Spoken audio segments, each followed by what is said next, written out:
want to use what I call the tale of two houses.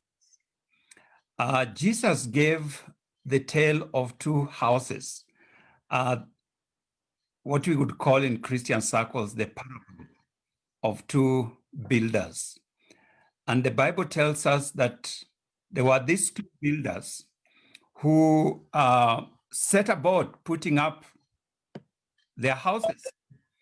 And interestingly, when they put up these houses, each of them looked quite okay. Each stood strong, majestic, and magnificent during the time they were built. Each one of these builders had put in the resources that they had, put up a very nice building, and they finished their work. But then the Bible says the rain came, the floods flowed. And what happened? One house came down with a third and was swept by the floods. It could not stand the crisis of the rains, the floods, the storms. It just was swept away by these floods. On the other hand, the other house stood majestic and solid to the very end. And we ask ourselves, what was the difference? Jesus gives us in that parable the answer to that question. It had to do with the foundation. It was not what was visible. It was not the finishes. It was not the colors. It was not the materials used for building. It was not how well it was designed or done. The issue was the foundation upon which each house was standing. One of the houses, Jesus says, was standing on a rock. The other house was standing on sand. And so the one that was on the rock remained solid and steady, even though the floods came against it. The other house, which was standing on sinking sand, when the floods came, it was swept down the river, down the floods and taken away. Therefore, foundations become a very important thing in a similar way for leadership, because any organization or any leadership that is going to stand leaders are faced with an enormous test on foundational issues. What will make a leader stand or continue to lead in times of crisis is really the foundation upon which they have built their own lives or their leadership, and upon the even for the organization.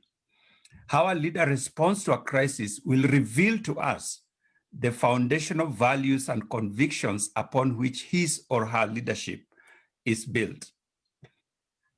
This is also true for organization. Research has shown that crisis is also a test to the organization. A crisis will test and reveal the foundation upon which the organization is built. So it will stand or be completely affected depending on the foundation upon which that organization is built.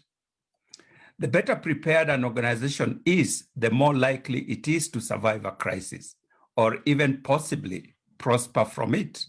We have seen organizations that during a crisis situation, everybody rallies together, and if there's good leadership, because of that crisis and the teamwork that develops around it, by the end of the crisis, the team is better organized, the team is more united, and the organization is at a better level because of the way they were able to handle that particular crisis. In some organization, obviously, crisis brings about just a crash, people fighting one another, and things happen in such a way that they bring the organization down. The implication, therefore, is that to survive a crisis, both the organization and the leader must have very solid foundational values. No individual family, community, or nation has ever risen to greatness without a sound moral ethic. That you can test it across the world, not an individual. If an individual doesn't have sound moral values, if a family doesn't have sound moral values, if a community doesn't have sound moral values, or even a nation, they cannot rise to greatness. They will be definitely brought down. The Bible is clear that righteousness exalts a nation, but sin is a reproach to any people.